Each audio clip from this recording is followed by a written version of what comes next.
येन विघ्नाः प्रणश्यन्ति सिद्ध्यन्ति च मनोरथाः सदाचारविचाराणाम् आकरां करुणाकरां बाणगारुन् वन्दे जलिहाळपदाश्रयान् वेदशास्त्रपुराणार्थ पीयूषवर्षकान् शिष्यवात्सल्यभरितान् जालिहाळगुरुन् भजे अस्मद्गुरुसमारम्भाम् टीकाकृत्पादमध्यमाम् श्रीमदाचार्यपर्यन्तां वन्दे गुरुपरम्परां वेदव्यासगुणावास विद्याधीशसतां वश मां निराशं गतक्लेशं कुर्वनाशं हरेर्निशम् लक्ष्मीनारायणं नत्वा पूर्णबोधान् गुरूनपि कुर्मः श्रीकृष्णगीतायाः भाष्यार्थसंग्रहम्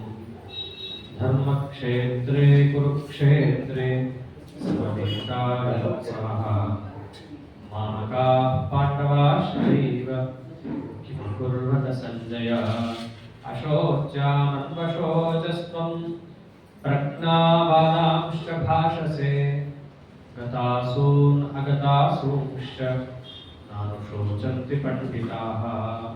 श्री गुरुभ्यो नमः। हरि ओಂ। ಜೀವನಿಗೆ ಮುಖ್ಯವಾದ ಅಂಶ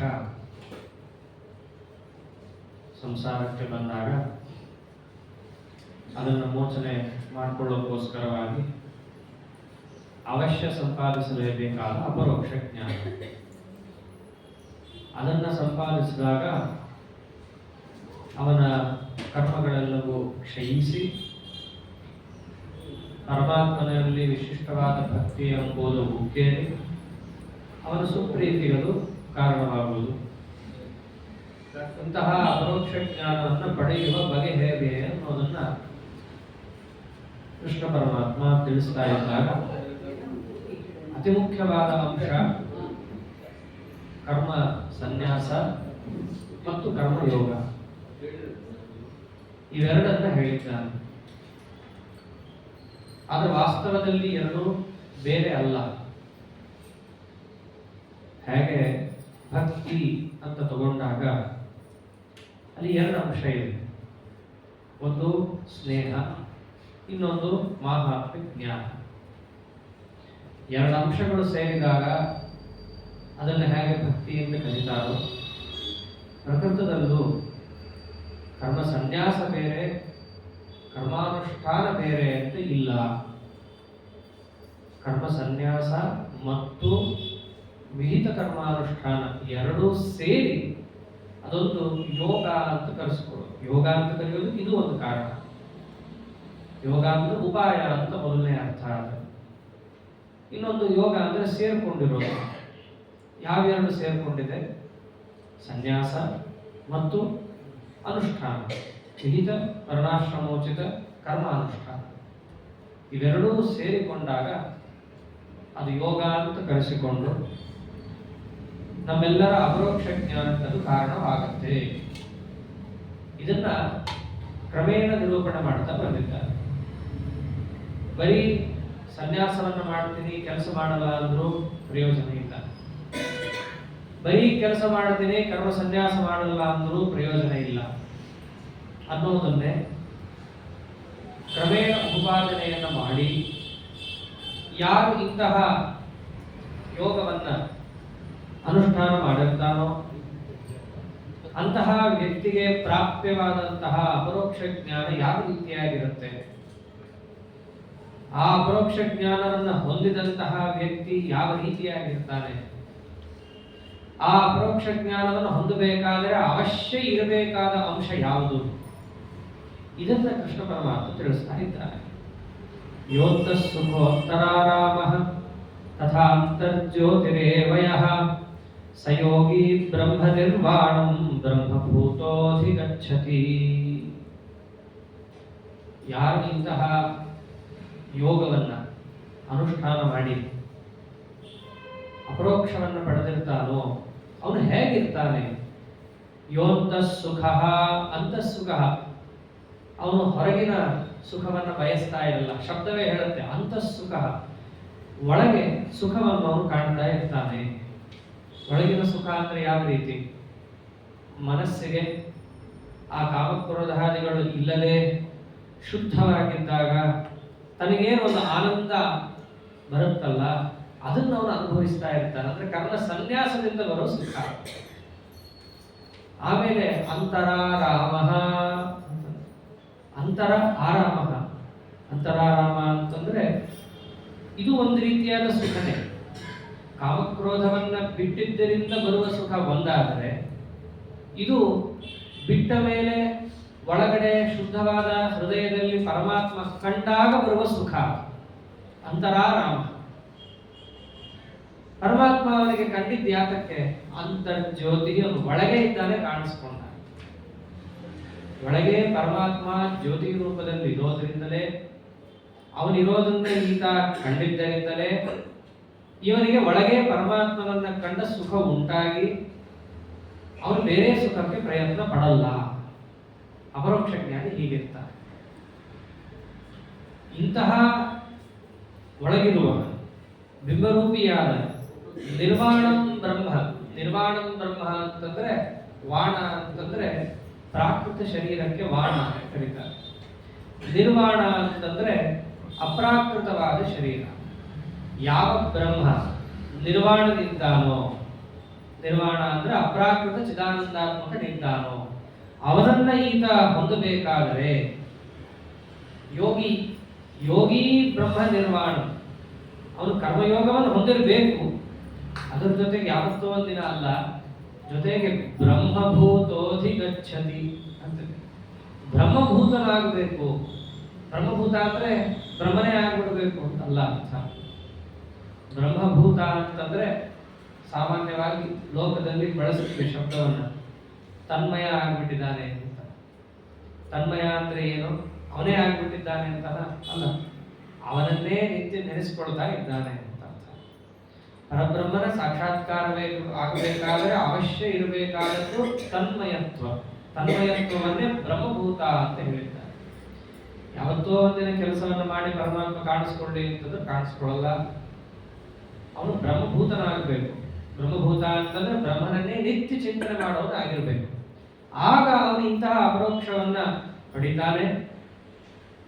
ಅಪರೋಕ್ಷ ಪಡೆದ ಮೇಲೆ ಅವನಂತಹ ಸುಖ ಸ್ವರೂಪವಾದ ಪರಮಾತ್ಮನನ್ನು ನೋಡುತ್ತಿರೋದ್ರಿಂದ ತಾನು ಬೇರೆ ಸುಖಕ್ಕಾಗಿ ಹಾಕರೆಯದೆ ಒಳಗೇನೆ ತಾನು ಆನಂದವನ್ನ ಅನುಭವಿಸ್ತಾ ಇರ್ತಾನೆ. ಅಪರೋಕ್ಷ ಜ್ಞಾನಿ ಹೀಗಿರ್ತಾನೆ. ಆದ್ದರಿಂದ ನಾನು ಯಾವ ಯೋಗ ಅಂತಂದೆ, ಕರ್ಮ ಸನ್ಯಾಸ ಹಾಗೂ ಅದರೊಟ್ಟಿಗೆ ಕೂಡಿದಂತಹ ಅನುಷ್ಠಾನ, ಅದನ್ನ ಮಾಡ್ತಾ ಹೋದವನಿಗೆ ಏನಾಗುತ್ತೆ? ಇಂತಹ ಪರಮಾತ್ಮನ ಅಪರೋಕ್ಷವಾಗುತ್ತೆ. ಅಪರೋಕ್ಷ ಪಡೆದು ಇಂತಹ ಆನಂದದಲ್ಲಿ ಇರ್ತಾನೆ. ಅಂದ್ರೆ ಇವಾಗ ಮಾರ್ಗವನ್ನು ಹೇಳ್ತಾ ಇದ್ದಾನೆ. ಅಪರೋಕ್ಷವನ್ನು ಪಡಿಬೇಕಂದ್ರೆ ನಿತ್ಯ ಭಗವತ್ ಸ್ಮರಣೆ ಮುಖ್ಯ. ಮೊದಲನೇದು ತನ್ಮಯತ್ವ ಅನ್ನೋದು ಮುಖ್ಯ. ಅದಷ್ಟೇ ಸಾಲದ್ದು ಅಂತ. ಅದರ ಜೊತೆಗೆ ತನ್ಮಯತ್ವವನ್ನು ಹೊಂದಿದಾಗ ಅಪರೋಕ್ಷಕ್ಕೂ ಮುಂಚೆ ಇಂತಿಂತ ಕೆಲಸಗಳು ಆಗತ್ತೆ ಅವನಲ್ಲಿ. ಯಾವುದು? ಲಭಂತೆ ಬ್ರಹ್ಮ ನಿರ್ವಾಣ ಋಷಯ ಕ್ಷೀಣ ಕಲ್ಮಷಾಃ ಛಿನ್ನದ್ವೈಧಾಯತಾತ್ಮಾನಃ ಸರ್ವಭೂತ ಹಿತೇ ರತಾಃ. ಇದು ಒಂದು ಅಪರೋಕ್ಷವನ್ನು ಸಂಪಾದಿಸಬೇಕಾದರೆ ಪ್ರತಿಯೊಬ್ಬರೂ ಮಾಡಬೇಕಾದ ಕೆಲಸ. ಋಷಯ, ಅವರು ಜ್ಞಾನಿ ಆಗಬೇಕು. ಯಾವ ಜ್ಞಾನಿ? ಪರೋಕ್ಷ ಜ್ಞಾನಿ ಆಗಬೇಕು. ಸಚ್ಚಾಸ್ತ್ರವನ್ನ ಯೋಗ ಗುರುಗಳ ಹತ್ತಿರ ಹೋಗಿ ಕೇಳಿ ಅದನ್ನ ತನ್ನ ಮನಸ್ಸಿನಲ್ಲಿ ಇಟ್ಟುಕೊಳ್ಳುವಂತಹ ವ್ಯಕ್ತಿಯನ್ನ ಇಲ್ಲಿ ಋಷಿ ಅಂತ ಕರೆದಿದ್ದಾರೆ. ಅದನ್ನ ಇಟ್ಕೊಂಡಾಗ ಏನಾಗುತ್ತೆ? ಕ್ಷೀಣ ಕಲ್ಮಷಾಹ, ಕಲ್ಮಷಗಳು ದೂರವಾಗುತ್ತೆ. ಕಲ್ಮಷ ಅಂತಂದ್ರೆ ಪಾಪ. ನಾವು ಎಷ್ಟೆಷ್ಟು ಭಗವದ್ ವಿಷಯಕವಾದ ಜ್ಞಾನವನ್ನು ಸಂಪಾದಿಸ್ತೀವೋ ಅದರಿಂದಾಗಿ ನಮ್ಮಲ್ಲಿರುವ ಪಾಪ ದೂರವಾಗುತ್ತೆ. ವಿಷ್ಣು ಸಹಸ್ರನಾಮದಲ್ಲಿ ಒಂದು ದೇವರಿಗೆ ಹೆಸರು ಪುಣ್ಯಶ್ರವಣ ಕೀರ್ತನ ಅಂತ. ಯಾವ ಭಗವಂತನನ್ನ ಮತ್ತು ಅವನ ಕಥೆಯನ್ನ ಕೇಳೋದರಿಂದಾಗಿ ನಮ್ಮೆಲ್ಲರ ಕಶ್ಮಲಗಳು ದೂರವಾಗುತ್ತೋ ಅಂತಹ ವ್ಯಕ್ತಿಯನ್ನು ಏನಂತ ಕರೆದಿರೋದು? ಪುಣ್ಯ ಶ್ರವಣ ಕೀರ್ತನ. ಶ್ರವಣ ಕೀರ್ತನವನ್ನ ಮಾಡೋದರಿಂದ ಪಾಪರ ನಾಶವಾಗಿ ಪುಣ್ಯ ಎಂಬುದು ಒದಗುತ್ತೋ ಕಲ್ಮಶಗಳು ಅಂತ ಅರ್ಥ. ಬರೀ ಪಾಪ ಅಂತಂದ್ರೆ ಅಲ್ಲಿ ಅದಕ್ಕೆ ಏನದು? ಕ್ಷೀಣ ಕಲ್ಮಷಾಹ. ಆ ಕಲ್ಮಶಗಳು ಪಾಪಗಳು ದೂರವಾಗುತ್ತೆ. ಪಾಪ ಯಾವ್ಯಾವ ರೀತಿಯಲ್ಲಿರುತ್ತೋ ಮನಸ್ಸಿನಲ್ಲಿ ಜ್ಞಾನ ಬರಬೇಕಂದ್ರೆ ಚಿನ್ನ ದ್ವೈಧಾಯತಾತ್ಮಾನಃ. ನಮ್ಮಲ್ಲಿ ಪಾಪ ಇದ್ರೆ ಒಂದೊಂದು ಕಡೆ ಅದು ಒಂದೊಂದು ರೀತಿಯಾಗಿ ಪ್ರತಿಫಲಿಸುತ್ತೆ. ದೇಹದಲ್ಲಿ ಪಾಪ ಪ್ರತಿಫಲನವಾಗುವುದು ರೋಗಾಗ್ನಿಪತ್ತಿರುವುದಿಲ್ಲ.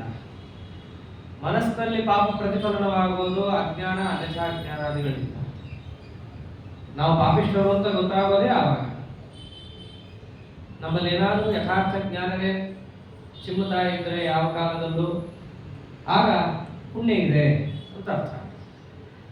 ಪರಮಾತ್ಮನಿಗೆ ಸಂಬಂಧಪಟ್ಟ ವಿಷಯಗಳಲ್ಲಿ ಅನಾಸಕ್ತಿ, ಅನಾದರ, ಯಾರಾದ್ರೂ ಮಾಡಕ್ ಹೋಗ್ತಿದ್ರು ತಡೆಯೋದು, ಮಾಡಬಂದವ್ರನ್ನ ಲೇಬಡಿ ಮಾಡೋದು, ಇವೆಲ್ಲ ಏನಾದರೂ ಇತ್ತು ಅಂತಂದ್ರೆ ಅದು ಒಂದು ರೀತಿಯಾದ ಪಾಪನೇ. ನಿತ್ಯ ಪರಮಾತ್ಮನನ್ನ ಆತ ತಿಳ್ಕೊಂಡಿದ್ದರಿಂದ ಈ ಪಾಪಗಳು ಹೋಗಿ ಚಿನ್ನ ದ್ವೈಧ. ದ್ವೈಧ ಅಂತಂದ್ರೆ ಸಂಶಯ ಅಂತ. ಸಂಶಯ ಯಾವಾಗ ಎರಡು ಬರುತ್ತಲ್ಲ, ಹಾಗೋ ಹೀಗೋ ಅಂತಾರೆ, ಅದಕ್ಕೆ ದ್ವೈಧ ಅಂತ ಕರೀತಾರೆ. ಸಂಶಯ ಅಷ್ಟೇ ಹೋಗಲ್ಲ, ಪಾಪ ಹೋದ್ರೆ ಮತ್ತೇನು ಹೋಗುತ್ತೆ? ಸಂಶಯದಂತೆ ವಿಪರ್ಯಯ, ಅಜ್ಞಾನಾದಿಗಳು, ಅದರಂತೆ ಮನಸ್ಸಿಗೆ ಸಂಬಂಧಪಟ್ಟ ದೋಷಗಳು ಏನೇನಿದ್ದಾವೋ ಅದೆಲ್ಲವೂ ಹೋಗುತ್ತೆ. ಆದ್ರೆ ಇದಾಗಬೇಕಂದ್ರೆ ಬರೀ ಒಂದ್ಸರ್ತಿ ಕೇಳಿಬಿಟ್ರೆ ಸಾಲದು. ಹೇಗಿರ್ಬೇಕು? ಆಯತಾತ್ಮಾನಃ. ಆಯತಾತ್ಮಾನ ಅಂತಂದ್ರೆ ಬಹಳ ಚೆನ್ನಾಗಿರೋ ಶಬ್ದ. ಆತ್ಮ ಅಂದ್ರೆ ಮನಸ್ಸಿಗೆ, ಆಯತಾತ್ಮ ಅಂದ್ರೆ ಮನಸ್ಸು ದೊಡ್ಡದು ಮಾಡ್ಕೋಬೇಕು ಅನ್ನೋ ಅಂತಾರೆ. ಈಗಿನ ಕಾಲದಲ್ಲಿ ಅಂತಾರಲ್ಲ, ಸಂಕುಚಿತ ಮನೋಭಾವ ಇರಬಾರದು, ಬ್ರಾಡ್ ಮೈಂಡೆಡ್. ಕೃಷ್ಣ ಅಂತಿದ್ದಾನ. ಯಾವುದು ಬ್ರಾಡ್ ಮೈಂಡೆಡ್ ಇರಬೇಕು? ಭಗವಂತನಿಗೆ ಸಂಬಂಧಪಟ್ಟ ವಿಷಯದಲ್ಲಿ ಬ್ರಾಡ್ ಮೈಂಡೆಡ್ ಇರಬೇಕು. ನಮಗೆ ಅಲ್ಲೆಲ್ಲ ಅತೀವ ಸಂಕೋಚ, ಅದು ಬಿಟ್ಟು ಬೇರೆ ಕಡೆ ಇಲ್ಲ ಸವಲ್ಲದ ಬ್ರಾಡ್. ಅದನ್ನು ಬೈದಿದ್ದಾರೆ. ಆಯತಾತ್ಮಾನಃ. ಭಗವತ್ ವಿಷಯದಲ್ಲಿ ಈತ ತನ್ನ ಮನಸ್ಸನ್ನ ಹಿಗ್ಗಿಸಿಕೊಳ್ಳಬೇಕು, ಜಗ ಮಾಡ್ಕೋಬೇಕು ಮನಸ್ಸಲ್ಲಿ. ಅವಾಗ ಏನಾಗುತ್ತೆ? ಜ್ಞಾನ ಬಂದು ಒಳಗೆ ಕೂತು ಪಾಪವನ್ನ ಹೊರಗೆ ದಬ್ಬಿ ಅದು ಹೋಯ್ತು ಅಂತಂದ್ರೆ ಅದರ ಹಿಂಬಾಲಕರಾದಂತಹ ಸಂಶಯ ಮುಂತಾದಗಳನ್ನು ಎಳಕೊಂಡದು ಹೋಗುತ್ತೆ. ಮನಸ್ಸು ದೊಡ್ಡದು ಮಾಡಿಕೊಳ್ಳ್ರಿ. ಬಹಳ ಅರ್ಥವತ್ತಾದ ಶಬ್ದ ಇದು. ದೇವರ ವಿಷಯದಲ್ಲಿ ನಮ್ಮ ನಡೆ ಹೇಗಿರುತ್ತೆ, ವಸ್ತುತಃ ಹೇಗಿರಬೇಕು ಅದನ್ನು ತೋರಿಸ್ತಾ ಇದ್ದಾನೆ. ಆಯತಾತ್ಮಾನಃ. ಮನಸ್ಸು ದೊಡ್ಡದಾಯಿತು ಅಂತಂದ್ರೆ ನಿಮ್ಮಲ್ಲಿ ಯಾರು ಹೇಳದೆ ಬೇಡ, ತಕ್ಷಣ ಕಾಣೋ ಗುಣ ಯಾವುದು? ಸರ್ವಭೂತ ಹಿತೇ ರತಾಃ. ಎಲ್ಲರಿಗೂ ಒಳ್ಳೆಯದಾಗಲಿ ಅನ್ನೋ ಮನಸ್ಥಿತಿ ಬರುತ್ತೆ. ಅವ್ರದ್ದು ದೊಡ್ಡ ಮನಸ್ಸು ಅಂತಾರೆ. ಲೋಕದಲ್ಲೇ ಮಾತಾಡ್ತಾರೆ. ಯಾರಾದರೂ ದಾನ ಕೊಟ್ಟರು ಅಥವಾ ಲೋಕಕ್ಕೆ ಉಪಕಾರ ಮಾಡಿದ್ರು, ಯಾರಿಂದು ಹೇಳಿಸ್ಕೊಳ್ಳದೆ ಮಾಡಿಬಿಟ್ರು, ಅದನ್ನು ಅವಾಗ ಏನಂತಾರೆ? ಅವ್ರ ಮನಸ್ಸು ತುಂಬಾ ದೊಡ್ಡದು ಅಂತ. ಲೋಕದಲ್ಲಿ ಇದೆಯಲ್ಲ ವ್ಯವಹಾರ. ಕೃಷ್ಣ ಅಂತಿದ್ದಾನೆ ಅದನ್ನೇ. ಮನಸ್ಸು ದೊಡ್ಡದಾಯ್ತು ಅಂತಂದ್ರೆ ಯಾರೋ ನಿಮ್ಮನ್ನ ದಬ್ಬೋದು ಬೇಡ, ಅವ್ರಿಗೆ ಉಪಕಾರ ಮಾಡು ಅಂತ ಹೇಳಿ ತಾನೇ ಬಂದ್ಬಿಡ್ತಾನೆ. ಅದನ್ನು ಹೇಳಿದ್ದಾನೆ. ಅಪರೋಕ್ಷ ಜ್ಞಾನ ಪಡಿಬೇಕಂದ್ರೆ ಇದೆಲ್ಲ ಇರಬೇಕು ಅಂತ. ಯಾಕಂದ್ರೆ ಸಾಮಾನ್ಯ ಜನರನ್ನೇ, ಅವರಲ್ಲಿರುವ ಭಗವಂತನನ್ನೇ ಅರ್ಥ ಮಾಡ್ಕೊಳ್ಳಕ್ ಆಗದೆ ಇರೋರು ನಿಮ್ಮ ಹೃದಯದಲ್ಲಿ ಏನು ಅರ್ಥ ಮಾಡ್ಕೊತೀರಿ? ಒಂದು ಹೊರಗಡೆ ಕಣ್ಣು ಬಿಟ್ಟು ಯಾರ್ಯಾರಿದ್ದಾರೋ, ಯಾರು ವೈಷ್ಣವರು, ಯಾರು ಅವೈಷ್ಣವರು, ಯಾರಿಗೆ ನಾನು ಉಪಕಾರ ಮಾಡಬೇಕು, ಯಾರು ಉಪಕಾರ ಮಾಡಿದ್ರೆ ಅದು ನನಗದು ಸಾಧಕ ಆಗತ್ತೆ, ಸಿಕ್ಕವರಿಗೆಲ್ಲ ಮಾಡ್ತಾ ಹೊರಟ್ರೆ ಬೈದಿದ್ದಾರೆ ಮಹಾಭಾರತದಲ್ಲವಲ್ಲ. ಸತ್ಪಾತ್ರೇಚ ಕೃತಂ ದಾನಂ ಅಪಾತ್ರೇಣ ವಿನಶ್ಯತಿ ಅಂದಿದ್ದಾರೆ. ಕರ್ಣ ರಥ ಹೂತೋದಾಗ ಏನೇನೋ ಒಂದು ಪ್ರಶ್ನೆಗಳನ್ನು ಮಾಡ್ತಾನೆ. ಕಡೆಗೆ ಅಂದಿದ್ದು, ನಾನು ದಾನ ಧರ್ಮ ಮಾಡಿದ ಪುಣ್ಯ ಏನಾದ್ರೂ ಇದ್ರೆ ಅದರಿಂದ ನನ್ನನ್ನು ಕಾಪಾಡು ಅಂತ. ದೇವರಂತಿದ್ದೇನು, ನೀ ಮಾಡಿದ ದಾನ ಧರ್ಮದ ಪುಣ್ಯ ನನ್ನ ಹತ್ರ ಬಂದೇ ಇಲ್ಲ ಅಂತ ಬಂದಿದ್ರೆ ತಾನೆ ಏನಾದ್ರು. ಮೊದಲನೇದಾಗಿ ನೀನು ಕೃಷ್ಣಾರ್ಪಣ ವಸ್ತು ಅಂತ ಹೇಳೋ ಸ್ವಭಾವವೇ ಅಲ್ಲ. ಹಾಗಾಗಿ ಆ ಅಪ್ಲಿಕೇಶನ್ ನನ್ನ ಹತ್ರ ತರಂಗೇ ಇಲ್ಲ. ನೀನು ಮಾಡಿದ್ದೆಲ್ಲ ಯಾವ್ದಕ್ಕೆ? ಕೀರ್ತಿಗೋಸ್ಕರ. ಆ ಕೀರ್ತಿ ನೀನು ಕೊಟ್ಟಿದ್ದೀನಿ ನಾನು. ಮೇಲಾಗಿ ಸಬ್ರಾಹ್ಮಣರಿಗೆ ಏನಾದರೂ ನೀನು ದಾನ ಮಾಡಿದ್ದೀಯ, ಆದರೆ ಪಾತ್ರಾಪಾತ್ರ ವಿವೇಕವನ್ನು ನೋಡದೆ ದಾನ ಮಾಡಿದ್ದೀಯ. ಅದು ಹೇಗೆ ಕಷ್ಟ ಆಗುತ್ತೆ ಅಂತಂದ್ರೆ, ಸಾಧಕನಿಗೆ ಸತ್ಪಾತ್ರನಿಗೆ ದಾನ ಮಾಡಿ ಬಂದ ಪುಣ್ಯ ಇದ್ದದ್ದೆಲ್ಲವನ್ನೂ ಕೂಡ ಅಪಾತ್ರನಿಗೆ ಕೊಟ್ಟಿದ್ದು ಅಷ್ಟು ಕೊಚ್ಕೊಂಡು ಹೋಗ್ಬಿಡುತ್ತೆ ಅಂತ ಇರೋದು. ಆದ್ದರಿಂದ ನಾವು ದೊಡ್ಡ ಮನಸ್ಸು ಅಂತ ಹೇಳಿ ಕೆಲಸ ಮಾಡಬೇಕಾದ್ರೆ ಏನಾಗಿರ್ಬೇಕು? ನಾವು ಋಷಯ ಅಲ್ಲಿ ಮತ್ತೆ ತಿಳ್ಕೊಂಡು ಏನ್ ಮಾಡಬೇಕು? ಮನಸ್ಸು ದೊಡ್ಡದು ಮಾಡ್ಕೋಬೇಕು. ಎಲ್ಲೆಲ್ಲೋ ದೊಡ್ಡದು ಮಾಡೋದಲ್ಲ. ದೊಡ್ಡ ಮನಸ್ಸು ಯಾವುದಕ್ಕೋಸ್ಕರ ಆಗಬೇಕು? ಜ್ಞಾನಕ್ಕೋಸ್ಕರ ದೊಡ್ಡದಾಗಬೇಕು, ಭಗವಂತನಿಗೋಸ್ಕರ ದೊಡ್ಡದಾಗಬೇಕು. ಇದನ್ನು ಹೇಳ್ತಾ ಇದ್ದಾರೆ. ಈ ರೀತಿಯಾಗಿ ನೀವು ನಡ್ಕೊಂಡಾಗ ಲಭತೆ ಬ್ರಹ್ಮನಿರ್ವಾಣಂ, ಆಗ ಅಪ್ರಾಕೃತನ ಲಾಭ ಅರ್ಥಾತ್ ಹೃದಯದಲ್ಲಿ ಒಂದು ದರ್ಶನವಾಗತ್ತೆ. ಪರಮಾತ್ಮನನ್ನ ಹೃದಯದಲ್ಲಿ ಕಾಣೋದಕ್ಕೆ ಇವೆಲ್ಲ ಮಾರ್ಗ ಇದೆ. ಭಾಗವತ ಕೇಳಿದ ತಕ್ಷಣ ಸತ್ಯ ಹೃದಯ ವಿರುದ್ಧತೆ ಅಂತ ತಕ್ಷಣ ಬಹಳ ಖುಷಿಯಾಗಿ ಹೋಗುತ್ತೆ. ಕಾಣಿಸ್ಬಿಡ್ತಾನೆ. ಅಕ್ಷರ ಸಹಿತ ಕಾಣಲ್ಲ, ಸ್ವಲ್ಪ ದೂರ ಹೋದ್ರೆ ಹೃದಯದಲ್ಲಿ ಏನು ಕಾಣುತ್ತೆ? ಆದ್ದರಿಂದ ಈ ಮಾರ್ಗದಲ್ಲಿ ಹೋಗು. ಅಷ್ಟೇ ಅಲ್ಲ, ಆ ಅಪರೋಕ್ಷ ಜ್ಞಾನಿಗಳು ಪರಮಾತ್ಮನ ಹೇಗೆ ಕಾಣ್ತಿರ್ತಾರೆ ಗೊತ್ತಾ? ಅವ್ರಿಗೇನಾದ್ರೂ ಸಮಸ್ಯೆ ಬಂದ್ರೆ ಅವರು ಅಕ್ಕಪಕ್ಕದ ಮನೆ ಹತ್ರ ಹೋಗಿ ಕೇಳಲ್ಲ, ಯಾವುದೋ ರಾಜಾದಿರಾಜನಿಗೆ ಹೋಗಿ ಬೇಡಿಕೆ ಇಡಲ್ಲ. ಅವ್ರು ಹೇಗೆ ಮಾಡ್ತಿರ್ತಾರೆ? ಕಾಮಕ್ರೋಧ ವಿಯುಕ್ತಾನಾಂ ಯತೀನಾಂ ಯತಚೇತಸಾಂ ಅಭಿತೋ ಬ್ರಹ್ಮ ನಿರ್ವಾಣಂ ವರ್ತತೆ ವಿದಿತಾತ್ಮನಾಂ. ಅವ್ರ ಸುತ್ತಲೂ ದೇವರೇ ಇರ್ತಾನೆ. ಅಭಿತೋ ಬ್ರಹ್ಮ ನಿರ್ವಾಣ, ದೇವರು ನಮ್ಮ ಸುತ್ತಲೂ ಇದ್ದಾನೆ, ಅವ್ರ ಸುತ್ತಲೇ. ಆದ್ರೆ ಅವರಿಗೆ ಇದ್ದಾನೆ ಅನ್ನೋ ಪರಿವೇ ಇರುತ್ತೆ, ನಮಗದಿರಲ್ಲ ಅಷ್ಟೇ. ಆ ಪರಿವೇ ಹೇಗೆ ಬಂದಿತ್ತು? ನಾನು ಹೇಳಿದ್ದಲ್ಲ ಮಾರ್ಗ, ಆ ಮಾರ್ಗದಲ್ಲೇ ಸದಾ ಇದ್ದುದಕ್ಕೆ ಬಂದಿತ್ತು. ಮಾರ್ಗ ಏನ್ ಹೇಳಿದ ದೇವರು? ಕಾಮಕ್ರೋಧ ವಿಯುಕ್ತಾನಾಂ ಕರ್ಮ ಸನ್ಯಾಸ, ಯತೀನಾಂ ಯತಚೇತಸಾಂ. ಯತೀನಾಂ ಅಂತಂದ್ರೆ ಪ್ರಯತ್ನಶೀಲರು. ಯತಿ ಅಂದ್ರೆ ಏನು ಗೊತ್ತಾ? ಪ್ರಯತ್ನಶೀಲನಿಗೆ ಯತಿ ಅಂತ ಕರೀತಾರೆ. ಯತ್ನ ಅನ್ನೋ ಶಬ್ದ ಇದೆಯಲ್ಲ ಸಂಸ್ಕೃತದಲ್ಲಿ, ಆ ತರಹನೇ ಯತಿ ಅನ್ನೋ ಶಬ್ದವು ಬಂದಿರೋದು. ಅದಕ್ಕೆ ರಾಯರು ಕೂಡ ಯತೀನ ಪ್ರಯತ್ನವತಾಂ ಅಂತಲೇ ಅರ್ಥ ಬರೀತಾರೆ. ಪ್ರಯತ್ನವಂತರು, ವಾಸ್ತವದಲ್ಲಿ ತುಂಬಾ ಪ್ರಯತ್ನವನ್ನ ಮಾಡೋರು ಯತಿಗಳೇ. ಆದ್ದರಿಂದ ಅವರಿಗೆ ಯತಿ. ನಾವು ಪ್ರಯತ್ನ ಪಡ್ತೀವಿ, ಆದ್ರೆ ಅವರಷ್ಟು ಪಡಲ್ಲ. ಆದ್ದರಿಂದ ಗೃಹಸ್ಥನಿಗೆ ಯತಿ ಶಬ್ದ ಇಲ್ಲ. ಅವರು ಎಷ್ಟು ಪ್ರಯತ್ನ ಪಡ್ತಾರೆ ಅನ್ನೋದು ಜಗತ್ತಿಗೆ ಗೊತ್ತಿದೆ. ಮನಸ್ಸಿನಿಂದ ಬಹಳ ಕ್ಲೇಶ, ಅಭಿಮಾನಾದಿಗಳನ್ನಾಗಲಿ ಇಚ್ಛಾ ಕಾಮಕ್ರೋಧಾದಿಗಳನ್ನ ಬಿಡೋದು ಬಹಳ ಕಷ್ಟ. ಅದನ್ನ ಗೃಹಸ್ಥ ಯಾರ ಮೇಲಾರ ಅದನ್ನು ತೋರಿಸ್ಕೊಳ್ಳೋಕೆ ಅವಕಾಶ ಇದೆ. ಮನೇಲಿ ಇರ್ತಾರಲ್ಲ ಅವ್ರಿಗೆ ತೋರಿಸ್ಕೊಂಡ್ಬಿಡ್ತಾರೆ. ಆದ್ರೆ ಯತಿಗಳು ಯಾರ ಮೇಲೂ ತೋರಿಸ್ಕೊಳ್ಳಲ್ಲ. ಅದನ್ನ ಪೂರ್ಣ ಪ್ರಯತ್ನ ಪಟ್ಟು ನಿಗ್ರಹಿಸ್ತಾರಾದ್ದರಿಂದ ಅವರಿಗೆ ಏನಂತ ಕರೀತಾರೆ? ಯತಿ ಅಂತ ಕರೀತಾರೆ. ಆದ್ದರಿಂದ ಯತಿನ ಪ್ರಯತ್ನ ಪಟ್ಟು ಯಥಚೇತಸಾಂ ತಮ್ಮ ಮನಸ್ಸನ್ನ ಇಂದ್ರಿಯಗಳನ್ನ ನಿಯಂತ್ರಣದಲ್ಲಿಟ್ಟುಕೊಂಡು ಸಾಧನ ಮಾರ್ಗದಲ್ಲಿ ಬರ್ತಿರ್ತಾನಲ್ಲ, ವಿದಿತಾತ್ಮನ ಪರಮಾತ್ಮನನ್ನ ಶಾಸ್ತ್ರದಿಂದ ಚೆನ್ನಾಗಿ ಯಾರು ತಿಳಿದಿರ್ತಾರೋ ಅಭಿತೋ ಬ್ರಹ್ಮ ನಿರ್ವಾಣಂ ವರ್ತತೆ. ಅವರಿಗೆ ಸುತ್ತಲೂ ಪರಬ್ರಹ್ಮನೇ ಇರ್ತಾನೆ. ಹೇಗಿರ್ತಾನೆ? ರಕ್ಷಕರಾಗಿರ್ತಾನೆ.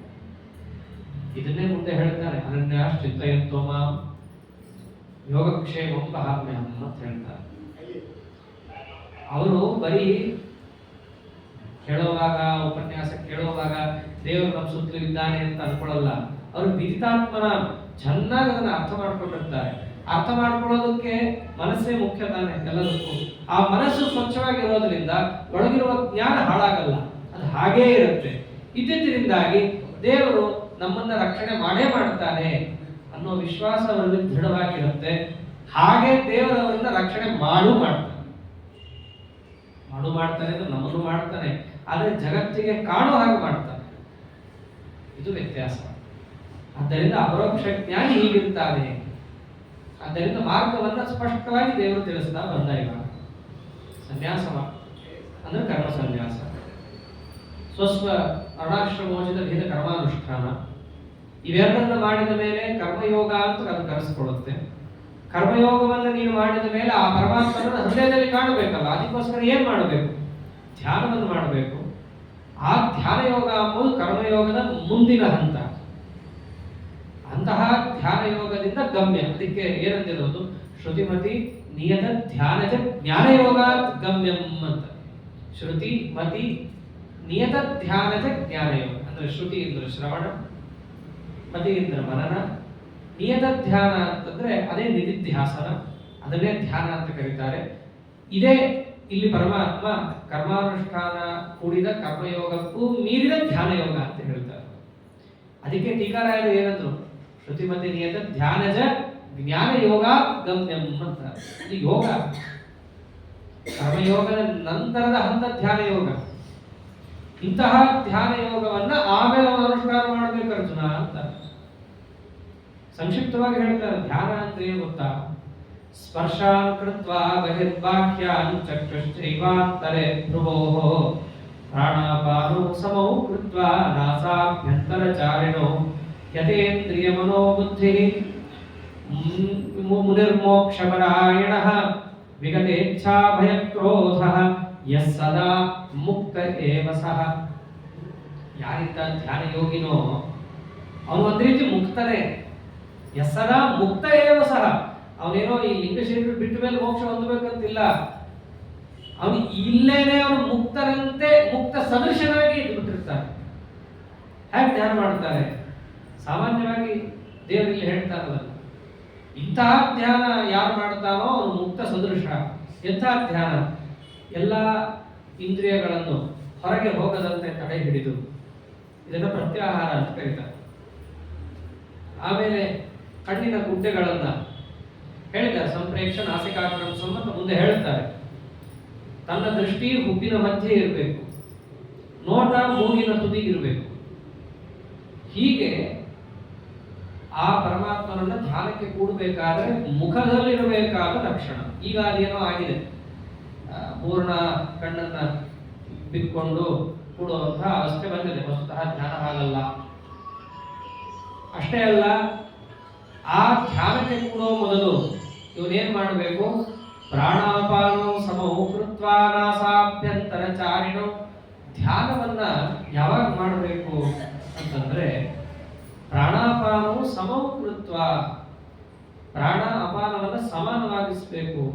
ಸಮಾನವಾಗಿಸೋದು ಅಂತಂದ್ರೆ ಹೋಗೋದು ಬರೋದು ಆಗ್ತಿರಬಾರದು ಅಂತ ಅರ್ಥ.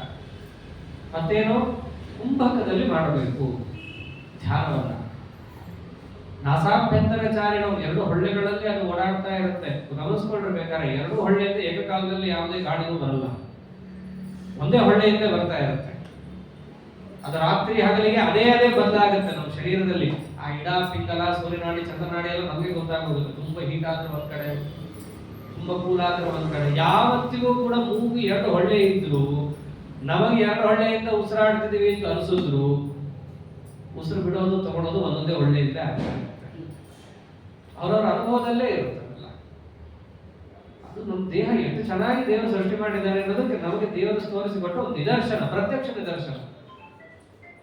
ಹೀಗೆ ಆ ಬಾಹ್ಯ ಕುಂಭಕದಲ್ಲಿ ಪರಮಾತ್ಮನ ಒಂದು ಧ್ಯಾನವನ್ನ ಮಾಡ್ತಾ ಹೇಗಿರ್ತಾನೋ ಮುನಿಹಿ ಮೋಕ್ಷ ಪರಾಯಣ. ಮುನಿಹಿ ಅಂತಂದ್ರೆ ಹಿಂದೆ ಹೇಳಿದಂತೆ ಶಸ್ತ್ರಾಸ್ತ್ರ ಜ್ಞಾನವನ್ನ ಪಡೆದವ ಅಂದ್ರೆ ಧ್ಯಾನ ಮಾಡೋದು ಹೀಗಿರ್ಬೇಕು ಅಂತ ತೋರಿಸ್ತಾರೆ. ಎಲ್ಲರೂ ಕೂತ್ಕೊಂಡ್ಬಿಡೋದಾಗಿದೆ ಕಣ್ಣು ಮುಚ್ಚಿಕೊಂಡು, ಅದೆಲ್ಲ ದೇವರು ಧ್ಯಾನ ಅಂತ ಕರೆದಿಲ್ಲ. ಅವರವ್ರ ಖುಷಿಗೆ ಏನೇನೋ ಮಾಡ್ತಿರ್ತಾರೆ, ಇದನ್ನು ಮಾಡಿದ್ದಾರೆ ಅಂತ ಆಗತ್ತೆ. ಮಾಡಿರೋದು ಸಾಧನೆ ಆಯ್ತಾ ಅನ್ನೋದಷ್ಟೇ ಗೀತೆಯಲ್ಲಿ ಚಿಂತನೆ ಮಾಡ್ತಾ ಇರೋದು. ನಮಗನ್ನ ಮಾಡೋದ್ರಿಂದ ಮನಃಶಾಂತಿ ಸಿಗ್ತಾ ಇದೆ ಅಂತಂದ್ರೆ ಕೆಲವರಿಗೆ ಆಟ ಆಡೋದ್ರಿಂದಲೂ ಸಿಗುತ್ತೆ.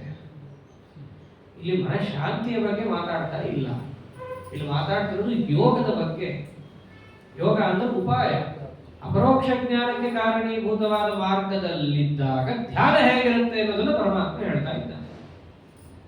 ಇಂತಹ ಧ್ಯಾನ ಯೋಗವಾಗಿ ಯಾರು ಸ್ವೀಕಾರ ಮಾಡ್ತಾನೋ, ಧ್ಯಾನ ಯೋಗಿ ಅಂತ ಯಾರು ಆಗಿರ್ತಾನೋ ಅವನು ಸಂಸಾರದಲ್ಲಿದ್ರೂ ಕೂಡ ಯಸ್ಸದಾ ಮುಕ್ತ ಏವ ಸಹ, ಅವನು ಒಂದು ರೀತಿ ಮುಕ್ತನೇ. ಅಂದ್ರೇನು? ಮುಕ್ತ ತುಲ್ಯನೇ ಅವನು. ಯಾಕೆಂದ್ರೆ ಹೊರಗಿನ ಯಾವ ಪ್ರಪಂಚದ ಅರಿವೇ ಇರಲ್ಲ. ಪರಮಾತ್ಮನನ್ನೇ ನಿತ್ಯ ಧ್ಯಾನ ಮಾಡ್ತಾ ಇದ್ದವನಿಗೆ ಮತ್ತು ಅವರ ಗುಣಗಳನ್ನು ಚಿಂತನೆ ಮಾಡ್ತಾ ಇದ್ದವನಿಗೆ ಹೊರಗಡೆ ಮನಸ್ಸು ಹೋಗೋಂಗಿಲ್ಲ. ದುಃಖಕ್ಕೆ ಕಾರಣ ಅದೇ ತಾನೆ, ಹಿಂದೆ ಹೇಳಿದ್ದಾನೆ ಅದನ್ನೇ ಕೃಷ್ಣ ಪರಮಾತ್ಮ. ತಾಂತ್ರಿಕ್ಷಸ್ವ ಭಾರತ, ದುಃಖ ಬರೋದೇ ಅಭಿಮಾನದಿಂದ, ಅಭಿಮಾನ ಹುಟ್ಟೋದೇ ಕಾಮಕ್ರೋಧಾದಿಗಳಿಂದ. ಅದೆಲ್ಲವನ್ನ ಅವನು ಬಿಟ್ಟು ಅಂದಿದ್ದಾನೆ, ವಿಗತೆ ಇಚ್ಛಾ ಭಯ ಕ್ರೋಧ. ವಿಗತ ಇಚ್ಛಾ ಭಯ ಕ್ರೋಧ, ಅವನಿಗೆ ಯಾವುದೇ ರೀತಿಯಾದ ಇಚ್ಛಾದಿಗಳು ಇಲ್ಲದಿರೋದರಿಂದ, ಅಭಿಮಾನಗಳು ಇಲ್ಲದೇ ಇರೋದರಿಂದ, ಮನಸ್ಸನ್ನ ಅವನಲ್ಲಿ ಹಾಕದೇ ಇಲ್ಲ. ಆದ್ದರಿಂದ ಹೋದ್ರೆ ಎಲ್ಲ ಹೋಗ್ಬೇಕು? ಅದು ದೇವರಲ್ಲೇ ಹೋಗ್ಬೇಕು.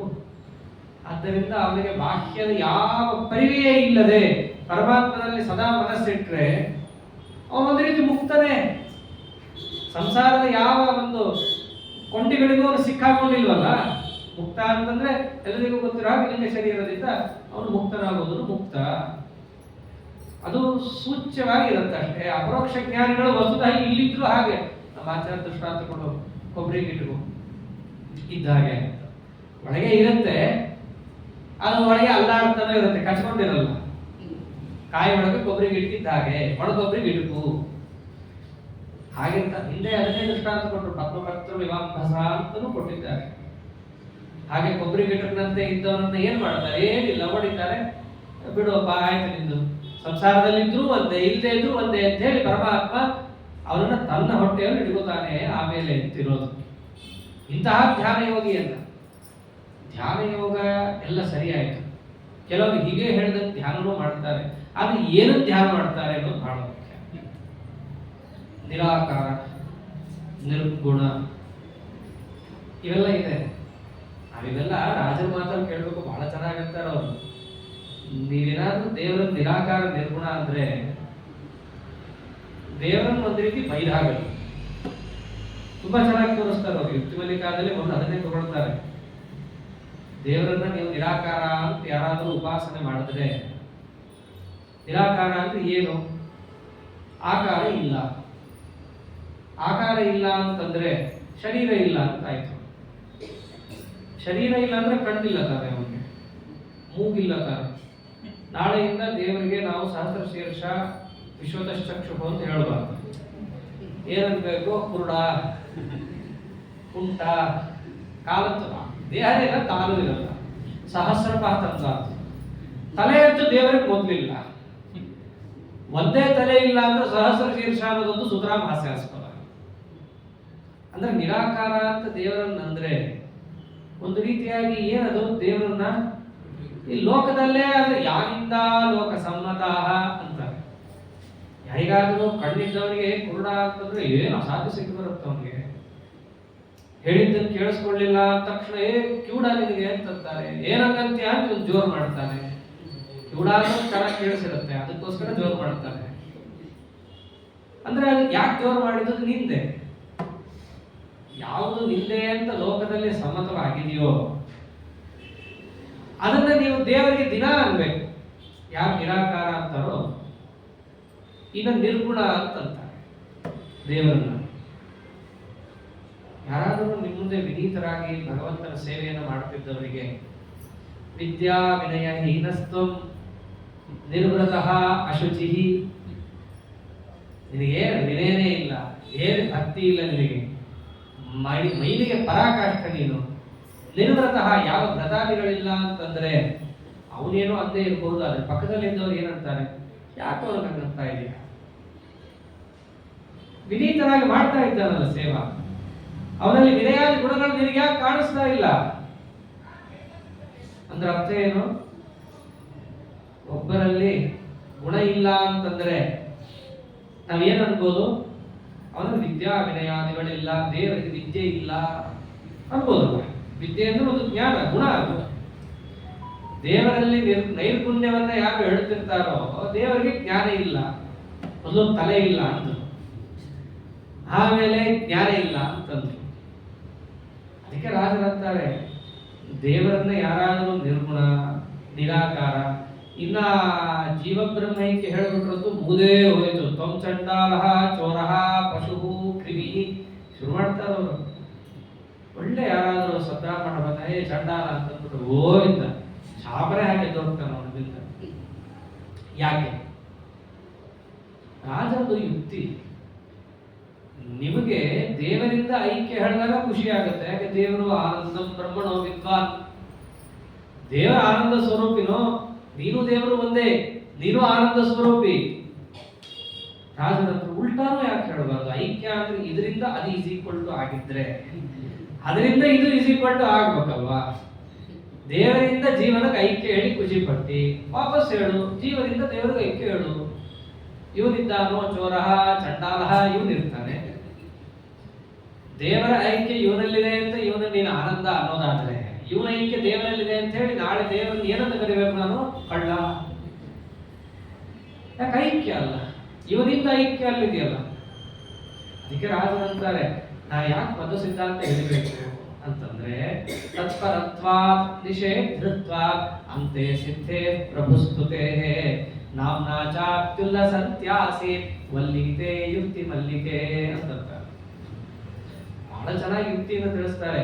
ಯಾವುದನ್ನ ಟೀಕಾಕೃತ್ಪಾದರು, ನ್ಯಾಯಾಮೃತಕಾರರು, ಆಚಾರ್ಯರು ಸರ್ವಮೂಲದಲ್ಲಿ ಹೇಳಿದ್ದಾರೋ ಅದೇ ಅಂಶವನ್ನೇ ನಾವು ಕೇಳಿಸ್ಕೊಂಡ್ರೆ ಬಹಳ ಕಷ್ಟ ಇದೆಪ್ಪ, ಆಗಲ್ಲ ಬಿಡು, ನಮ್ಗೆ ಈ ಜನ್ಮದಲ್ಲಿ ತರಿಸ್ಬಿಡುತ್ತೆ.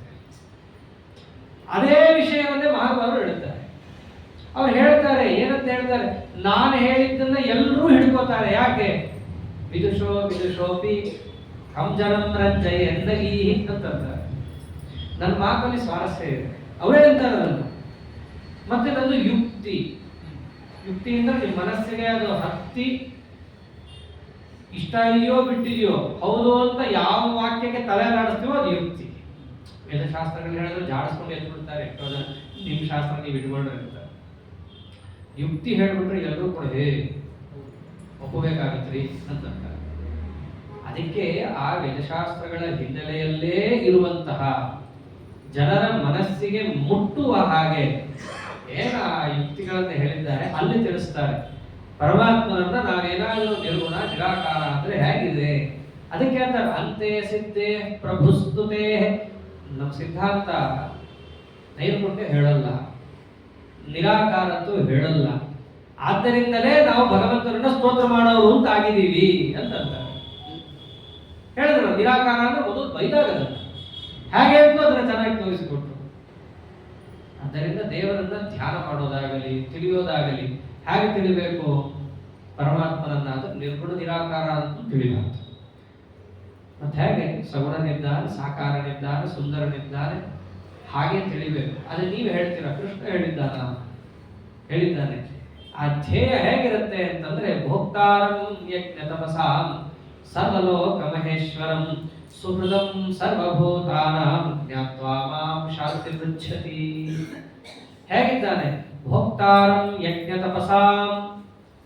ಯಜ್ಞ ಅಂತಂದ್ರೆ ಜ್ಯೋತಿಷ್ಠೋಮಾದಿ ಯಜ್ಞ. ತಪಸ್ಸು ಅಂತಂದ್ರೆ ನಾವು ಮಾಡುವ ವ್ರತ ನಿಯಮಾದಿಗಳು. ಏನೇನು ನಾವು ಕರ್ಮಾನುಷ್ಠಾನ ಮಾಡ್ತೀವೋ ಎಲ್ಲವನ್ನೂ ಕೂಡ ಭೋಕ್ತಾರಂ ಸ್ವೀಕಾರ ಮಾಡುವ ಆತನೇ. ಗುಣ ಬಂತು, ಸ್ವೀಕಾರ ಮಾಡುವ ಗುಣ ಅವನಲ್ಲಿದೆ. ಎಲ್ಲ ಕಡೆಯಲ್ಲೂ ಇರುತ್ತೆ, ಅವನಲ್ಲಿ ಏನಿರೋದು? ಎಲ್ಲರಂತೆ ಅವನು ಅಲ್ಲ. ಸರ್ವಲೋಕ ಮಹೇಶ್ವರಂ. ಸರ್ವಲೋಕ ಮಹೇಶ್ವರಂ. ಲೋಕ ಅಂತಂದ್ರೆ ಎರಡರ್ಥ. 14 ಲೋಕ ಅಂತಲೂ ಅನಂತ ಕೋಟಿ ಬ್ರಹ್ಮಾಂಡ ಲೋಕಗಳನ್ನು ಇಟ್ಕೋಬಹುದು. ಅಥವಾ ಲೋಕ ಅಂತಂದ್ರೆ ಜೀವರಾಶಿಗಳು.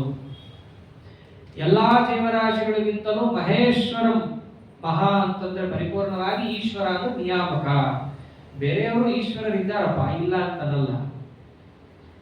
ಅವರ ಮೇಲೆ ಎಲ್ರಿಗೂ ಒಬ್ಬ ನಿಯಾಮಕ ಇದ್ದಾನೆ. ಯಾರ್ಯಾರಿದ್ದಾರೆ ನಮಗೆ ನಿಯಾಮಕರು? ಪುಷ್ಕರನಿಂದ ಹಿಡ್ಕೊಂಡು ಶುರುವಾಗುತ್ತಾರೆ. ಪುಷ್ಕರನ ಮೇಲೆ ದೇವತೆಗಳಿದ್ದಾರೆ, ಅವನ ಮೇಲೆ ದೇವತೆಗಳಿದ್ದಾರೆ. ಅಂದ್ರೆ ಅವರೆಲ್ಲರೂ ಈಶ್ವರರೇ, ಯಾವ ಸಂದೇಹ ಇಲ್ಲ. ಈಶ್ವರ ಅಂದ್ರೆ ನಿಯಾಮಕ ಅಂತ ಅರ್ಥ. ಆದ್ರೆ ಈತ ಸರ್ವಲೋಕಕ್ಕೂ ಈಶ್ವರ ಅಷ್ಟೇ ಅಲ್ಲ, ಸರ್ವಲೋಕ ಮಹೇಶ್ವರ ಅಂದ್ರೆ ನಿಯಾಮಕತ್ವ ಅನ್ನೋ ಗುಣ ಇದೆ, ಅದು ಬಂತು. ಆಮೇಲೆ ಸುಹೃದಂ ಸರ್ವಭೂತಾನ. ತುಂಬಾ ದೊಡ್ಡ ಗುಣ ದೇವರದ್ದು. ದೇವರನ್ನ ಹೇಗೆ ಧ್ಯಾನ ಮಾಡಬೇಕು ಅನ್ನೋದನ್ನು ತಿಳಿಸ್ಕೊಡ್ತಾರೆ. ಸರ್ವಭೂತಾನಾಂ ಸುಹೃದಂ. ಸರ್ವಭೂತಾನ ಎಲ್ಲರೂ, ಎಲ್ಲರೂ ಅಂದ್ರೆ ಯಾರು? ಸಾತ್ವಿಕರು, ರಾಜಸರು, ತಾಮಸರು ಎಲ್ಲರೂ ಬರ್ತಾರೆ. ಅವ್ರಿಗೆಲ್ಲರಿಗೂ ಸುಹೃದಂ, ಅನಿಮಿತ್ತ ಉಪಕಾರಿ. ಅವನೇನು ಬರೀ ಮಧ್ವಾಚಾರ್ಯ ಒಳಗೆ ಅಷ್ಟೇ ಇಲ್ಲ, ದುರ್ಯೋಧನನೊಳಗೂ ಅವನೇ ಇರೋದು. ದುರ್ಯೋಧನ ಕೈಕಾಲ ಆಡಿಸ್ಬೇಕಂದ್ರೂ ಅವನೇ ಬೇಕು. ದುರ್ಯೋಧನ ಯಾಕೆ ತಗೋತೀವಿ ಅಂದ್ರೆ ಸಂಪ್ರತಿಪನ್ನ, ಯಾರು ಗಲಾಟೆ ಮಾಡಲ್ಲ ಅಂತ ಅವನು ತಗೋತೀವಿ ಅಷ್ಟೇ. ತಾಮಸ ಜೀವ ಅನ್ನೋದು ಎಲ್ರಿಗೂ ಗೊತ್ತಿರೋದೆ. ಅವನಿಗೂ ಕೂಡ ಅವನ ಕೆಲಸ ಆಗಬೇಕು, ಅವನ ಸಾಧನೆ ಆಗಬೇಕು ಅಂದ್ರೂ ಅವನಿಗೆ ಉಪಕಾರ ಯಾರು ಮಾಡಬೇಕು? ಇವನೇ. ಅಥವಾ ಸುಹೃದಂ ಸರ್ವಭೂತಾನ, ಲೋಕದಲ್ಲಿ ಎತ್ತಿ ಹಿಡಿಯುವ ಒಂದು ಪ್ರಕ್ರಿಯೆಯನ್ನು ದೇವರು ಮಾಡ್ತಾನಲ್ಲ. ಏನು ಈ ಜೀವ ಮಾಡಿದ್ದನ್ನು ನೋಡಿ ಅವನು ಮಾಡಕ್ಕಾಗತ್ತಾ? ಜೀವ ಎಷ್ಟು ಮಾಡಿದಾರ ದೇವರಿಗೆ ಪ್ರತ್ಯುಪಕಾರ? ಬಹಳ ಚೆನ್ನಾಗಿ ಉದ್ದವರು ಬಹಳ ಚೆನ್ನಾಗಿ ಹೇಳ್ತಾರೆ ಇದನ್ನ ಏಕಾದಶ ಸ್ಕಂದದಲ್ಲಿ. ನೀನು ಮಾಡಿದ ಉಪಕಾರಕ್ಕೆ ಪ್ರತ್ಯುಪಕಾರ ನಾವು ಮಾಡಬಹುದಾದದ್ದು ಏನು ಅಂತ ಬ್ರಹ್ಮದೇವ್ ಯೋಚನೆ ಮಾಡಿ ಕಡೆಗೆ ಅಂದಿದ್ದೇನು? ಕೃತಂ ವೃದ್ಧ ಮುದ ಸ್ಮರಂತ, ಅಷ್ಟೇ ಅವರು ಮಾಡಿದ್ದು. ನೀನು ಮಾಡಿದ್ದಕ್ಕೆ ಏನಾದರೂ ಪ್ರತ್ಯುಪಕಾರ ಆದ್ರೆ ನಿನ್ಗೇನೋ ಒಂದು ಗುರುದಕ್ಷಿಣೆ ಕೊಟ್ಬಿಡೋಣಪ್ಪ, ತಾಂಬೂಲ ಕೊಟ್ಬಿಡೋಣ, ಏನು ಕೊಟ್ಟರು ಅದು ಸರಿ ಬರಲ್ಲ. ಯಾಕೆ ಅಂದ್ರೆ ನಮ್ಮದನ್ನ ನಿನಗೆ ಕೊಟ್ಟರೆ ಕೊಟ್ಟಾಗೆ, ಅವನನ್ನೇ ತಗೊಂಡೋಗಿ ಕೊಟ್ಟರೆ ಏನ್ ಬಂತು? ಅವನಿಂದಲೇ ಪಾಠ ಕೇಳಿ ಇಡೀ ಜಗತ್ತು ಅವನು ಅಂತ ಅವನೇ ಹೇಳ್ಕೊಟ್ಟ ಮೇಲೂ ನಮ್ಮನೇಲಿದ್ದ ತೆಂಗಿನಕಾಯಿ ನಾನೇ ಬೆಳೆಸಿದ್ದು, ಇದು ನಮ್ಮನೆ ಬೆಳೆದಲೆ, ಅಡಿಕೆ ಅಲ್ಲಿಂದಲೇ ಬಂದು ನಾನು ತಂದಿದ್ದು, ಏನ್ ಅರ್ಥ ಆಯ್ತು ಪಾಠ ಕಲ್ತಿದ್ದಕ್ಕೆ? ಅದಕ್ಕೆ ಬ್ರಹ್ಮದೇವರು ಕೈ ಮುಗಿದ ಅಂತಾರೆ, ಬ್ರಹ್ಮಾದಯೋಪಿ ಕೃತಂ ವೃದ್ಧ ಮುದ ಸ್ಮರಂತ. ಬ್ರಹ್ಮಾದಿ ದೇವತೆಗಳು ಪರಮಾತ್ಮನಿಗೆ ಮಾಡಿದ ಪ್ರತ್ಯುಪಕಾರ ಒಂದೇ. ಏನು? ನೀನು ನಮ್ಮಲ್ಲಿ ನಿಂತು ಪ್ರತಿನಿತ್ಯ ಏನು ಮಾಡಿಸ್ತಾ ಇದೆಯಾ ಅದನ್ನ ಮುಕ್ತ ಮನಸ್ಸಿನಿಂದ, ತುಂಬು ಹೃದಯದಿಂದ, ಆನಂದದಿಂದ ನೆನೆಸ್ಕೊಳ್ಳೋದಷ್ಟೇ ನಮ್ಮ ಕೈಯಲ್ಲಿ ಮಾಡೋಕ್ಕಾಗುತ್ತೆ. ಅದು ಬಿಟ್ಟು ಇನ್ನೇನು ಮಾಡೋಕ್ಕಾಗಲ್ಲ ನಮ್ಮ ಕೈಯಲ್ಲಿ. ವಸ್ತುತಃ ಅಷ್ಟೇನೆ ಆಗೋದು. ಅದು ಬಿಟ್ಟು ಇನ್ನೇನು ಮಾಡೋಕ್ಕಾಗುತ್ತೆ? ಏನು ಅವನಿಗೆ ಕೊಟ್ಟರು ಈಶಾವಾಸ್ಯಮಿದಂ ಸರ್ವಸ್ಯ. ಅದರಿಂದ ಇದೊಂದು ನಾವು ಮಾಡ್ಬೋದಷ್ಟೇ. ಅದು ಹೆಂಗೆ? ಏನಪ್ಪ ಮಾಡೋದಕ್ಕೆ ಬೇರೆ ಕೆಲಸ ಇಲ್ಲ ಅಂತಲ್ಲ. ಬ್ರಹ್ಮಾದಯೋಪಿ ಕೃತ ವೃದ್ಧ ಮುದ ಸ್ಮರಂತ. ಮುತ್ತಂದ್ರೆ ಆನಂದ, ವೃದ್ಧ ಅಂದ್ರೆ ತುಂಬಾ ಆನಂದದಿಂದ ಅದನ್ನು ಸ್ಮರಿಸೋದಷ್ಟೇ ದೇವರಿಗೆ ನಾವು ಮಾಡೋಕ್ಕಾಗುವಂತ ಪ್ರತ್ಯುಪಕಾರ. ಯಾಕೆ? ಸುಹೃದಂ ಸರ್ವಭೂತಾನ. ನಾವು ತಪ್ಪು ಮಾಡ್ಲಿ ಸರಿ ಮಾಡ್ಲಿ, ನಮ್ಮ ಒಳಗೆ ನಿಂತು ಅದಕ್ಕೆ ಪ್ರೇರಣೆಯನ್ನು ಕೊಡ್ತಾ ಇವತ್ತು ಮಾಡಿದ್ರೆ ನಾಳೆ ಮಾಡ್ತಾನಲ್ಲ ಅಂತ ಹೇಳಿ ಆ ಜೀವನ ಮೇಲೆ ಅಪಾರ ಕಾರುಣ್ಯವನ್ನು ಇಟ್ಟು ಮಾಡಬೇಕಂದ್ರೆ ಅವನಿಗಿಂತ ದೊಡ್ಡ ಅನಿಮಿತ್ತ ಉಪಕಾರಿ ಯಾರಿದ್ದಾನೆ? ಇಂತಹ ಗುಣಗಳುಳ್ಳಂತಹ ಭಗವಂತನನ್ನ ಧ್ಯಾನ ಮಾಡಬೇಕು ಅಂತಾನೆ. ಯಾರ್ಯಾರನ್ನೋ ಧ್ಯಾನ ಮಾಡೋದಲ್ಲ, ಒಳಗಿರುವ ಭಗವಂತನಲ್ಲಿ ಈ ಒಂದು ಗುಣಧರ್ಮವನ್ನು ಚಿಂತನೆ ಮಾಡಬೇಕು. ಮೊದಲನೇದು ಸರ್ವೋತ್ತಮತ್ವ, ಸರ್ವ ನಿಯಾಮಕತ್ವ, ಅನಿಮಿತ್ತ ಉಪಕಾರಿತ್ವ. ಆಮೇಲೆ ನಮ್ಮ ಎಲ್ಲಾ ಕರ್ಮಗಳನ್ನು ಸ್ವೀಕಾರ ಮಾಡುವವ, ಮಾಡಿಸುವ ಎಲ್ಲ ಕರ್ಮಗಳನ್ನು ಸ್ವೀಕಾರ ಮಾಡುವವ ಅನ್ನುವ ಅನುಸಂಧಾನವನ್ನು ಇಟ್ಟುಕೊಂಡು ದೇವರ ಧ್ಯಾನವನ್ನು ಮಾಡಬೇಕು. ದಿನ ಮಾಡ್ತೀವ್ರಿ ಧ್ಯಾನ. ಹೆಣ್ಮಕ್ಳು ಕೃಷ್ಣ ಮಂತ್ರ ಜಪ ಮಾಡ್ತಾರೆ, ಗಂಡಸರಂತೂ ಇಷ್ಟ ಇರ್ಲಿ ಬಿಡ್ಲಿ ಮಾಡ್ಲೇಬೇಕು, ಗಾಯತ್ರಿ ಮಂತ್ರ ಮಾಡ್ತಾರಲ್ಲ. ಧ್ಯಾನ ದಿನಾಗ್ಲೂ ಇದೆ ಮಾಡಕ್ಕೆ. ಧ್ಯಾನ ಮಾಡೋ ಕ್ರಮನೂ ಹೀಗೇನೆ. ಅದಕ್ಕೆ ಸಂಧ್ಯಾ ವಂದನೆಯಲ್ಲಿ ಮೊದಲು ಕರ್ಮಾನುಷ್ಠಾನ ಹೇಳಿರೋದು, ಎತ್ಕೋತರ ಗಾಯತ್ರಿ ಹೇಳಿಲ್ಲ. ಮೊದಲು ಸಂಧ್ಯಾ ವಂದನೆಯಲ್ಲಿ ಕರ್ಮಾನುಷ್ಠಾನ, ಸ್ನಾನ ಮಾಡೋದು ಎರಡೆರಡು ಸರ್ತಿ ಮಾಡಿಸ್ತಾರೆ ಸ್ನಾನ ಅಲ್ವಾ, 2 ಸರ್ತಿ ಸ್ನಾನ. ಆಮೇಲೆ ಸೂರ್ಯನ ಪೂಜೆ ಆಗುತ್ತೆ. ಸೂರ್ಯನ ಪೂಜೆ ಅಂದ್ರೆ ಬೇರೆ ಇರಲ್ಲ, ಸೂರ್ಯನಿಗೆ ಅರ್ಘ್ಯವನ್ನು ಕೊಡೋದೇ ಸೂರ್ಯ ಪೂಜೆ. ಸೂರ್ಯಾಂತರ್ಗತ ನಾರಾಯಣನ ಧ್ಯಾನ ಮಾಡಬೇಕಂದ್ರೆ ಪೂಜೆ ಆಗುತ್ತಲ್ಲ, ಅವನ ಪೂಜೆ. ಆಮೇಲೆ ತತ್ವಾಭಿಮಾನಿ ದೇವತೆಗಳ ಸ್ಮರಣೆ ಆಗುತ್ತೆ. ಎಲ್ಲ ಕ್ರಮದಲ್ಲೇ ಹೋಗ್ಬೇಕು. ಮಾಡ್ತೀನಿ ಅಂತ ಹೇಳಿ ಡಬಕ್ ಅಂತ ಹೇಳಿ ದೇವರದೆಲ್ಲ ಮಾಡ್ಲಿಕ್ಕೆ ಆಗಲ್ಲ. ಅಷ್ಟೆಲ್ಲ ಕರ್ಮಾನುಷ್ಠಾನವನ್ನ ಮಾಡಿಸಿ ಆಮೇಲೆ ಏನ್ ಮಾಡ್ತಾನೆ ಪರಮಾತ್ಮ, ಇವಾಗ ನನ್ ಧ್ಯಾನ ಮಾಡು, ನೀನ್ ಅಧಿಕಾರಿ ಇದ್ದೀಯಾ. ನಮ್ ಸಂಧ್ಯಾವನ್ನ ಬಹಳ ಚೆನ್ನಾಗಿದೆ, ಮಾಡಲ್ಲ ಅಷ್ಟು ಸರಿಯಾಗಿ. ಏನು ಭಗವದ್ಗೀತೆಯಲ್ಲಿ ಕರ್ಮಯೋಗವನ್ನ, ಕರ್ಮ ಸನ್ಯಾಸವನ್ನ ಹೇಳಿದ್ದಾನೋ ಅದೇ ಕ್ರಮದಲ್ಲೇ ಇದೆ. ಆ ಧ್ಯಾನವನ್ನ ಮಾಡೋಕ್ಕೂ ಮುಂಚೆ ಅವರಿಗೆ ಅಷ್ಟೂ ತಯಾರಿಯನ್ನು ಕೊಟ್ಟಿದ್ದಾನೆ. ನಾವು ಮಾಡಲ್ಲ. ಯಾಕೆ ಮಾಡಲ್ಲ? ಅವರು ಹೇಳಬೇಕಷ್ಟೇ. ಭಗವದ್ಗೀತೆಯಲ್ಲಿ ಹಾಗೆ ಇದೆ ಪ್ರತಿಯೊಂದು. ಆಮೇಲೆ ನಾವು ಗಂಡಸರು ದೇಹ ಸದಾ ಸವಿತ್ರ ಮಂಡಲ ಮಧ್ಯವರ್ತಿ ಧ್ಯಾನ ಅವ್ರವ್ರಿಗೆ ಯಾವ್ಯಾವ ಗುರುಗಳು ಉಪದೇಶ ಕೊಟ್ಟಿರ್ತಾರೋ ಅಂತಹ ರೂಪವನ್ನ, ಇದು ಕರ್ಮಯೋಗದಲ್ಲಿ ಬರುವ ರೂಪ. ಅದಲ್ಲದೆ ಬೇರೆ ಭಗವದ್ಧ್ಯಾನವನ್ನು ಮಂತ್ರಾಲಯ ಪ್ರಭುಗಳು ಹೇಳಿದ್ದಾರೆ. ಬೆಳಗಾಗೆದ್ದು ಮಾಡುವ ಭಗವದ್ಧ್ಯಾನ ಒಂದು ಬೇರೆ ಇದೆ, ತುಂಬಾ ಚೆನ್ನಾಗಿದೆ. ಅವೆಲ್ಲ ನಾವು ಸಜ್ಜನರ ಸಂಘದಲ್ಲಿ ಇಲ್ವಲ್ಲ, ಅದರಿಂದ ಅದು ಯಾವುದು ನಮಗೆ ಗೊತ್ತಾಗಲ್ಲ. ಆ ಸಜ್ಜನರ ಸಂಘದಲ್ಲಿದ್ದಾಗ ಅವರು ಮಾಡಿ ನಮ್ಮ ಕೈಲೂ ತಲೆ ಹೊಡೆದು ಮಾಡಿಸಿ ನಮಗೆ ಅದೇನೋ ಶ್ರಮವೇ ಅಲ್ವೇನೋ ಅನ್ನೋ ಹಾಗೆ ಅದನ್ನ ನಮ್ಮ ಕೈಲಿ ಮಾಡಿಸ್ಬಿಡ್ತಾರೆ. ನೀವು ಯಾತ್ರೆಗೆ ಹೋಗಿದ್ರಿ ಅಂದ್ರೆ ನಿಮ್ಗೆ ಇಷ್ಟ ಇರಲಿ ಬಿಡ್ಲಿ, ಏನೇನೋ ಭಜನೆ ಆಗ್ತಿರುತ್ತೆ, ಕೂಡ್ತೀರಿ, ಆಗತ್ತೆ, ಹೋಗ್ತೀರಿ, ಕಾಫಿ ಟೀ ಅಂತ ಒಂದು ಇರುತ್ತೆ, ಅದೊಂದು ಎಕ್ಸೆಪ್ಷನಲ್ ಕೇಸ್ ಅದು ಇರಲಿ. ಅವ್ರು ಮಾಡ್ತಿರ್ತಾರೆ ಅಂತ ಮಾಡ್ಬಿಡ್ತೀವಿ ಎಷ್ಟೋ ಸರ್ತಿ. ಸಜ್ಜನ ಸಹವಾಸದಲ್ಲಿದ್ರೆ ಅದು ಹಾಗಾಗತ್ತೆ.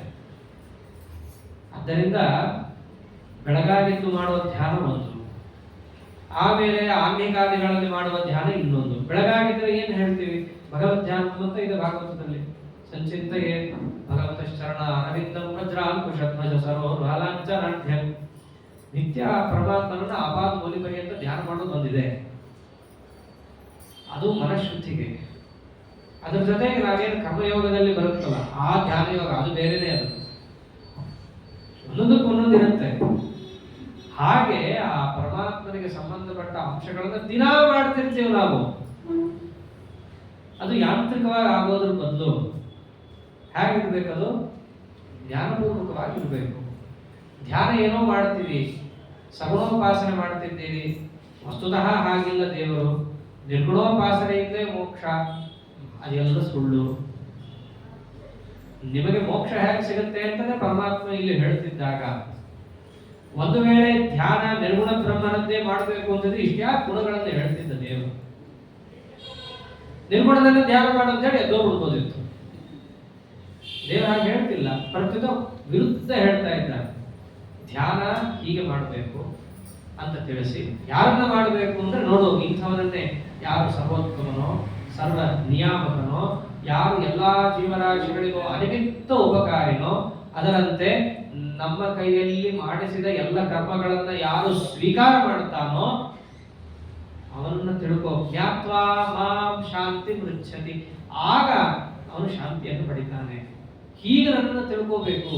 ಅಂದ್ರೆ ಧ್ಯಾನವನ್ನು ಮಾಡುವ ಕ್ರಮ ಎಷ್ಟು ಮುಖ್ಯನೋ, ಯಾರನ್ನ ಕುರಿತು ಧ್ಯಾನ ಮಾಡ್ತೀವಿ ಅನ್ನೋದು ಕೂಡ ಅಷ್ಟೇ ಮುಖ್ಯ.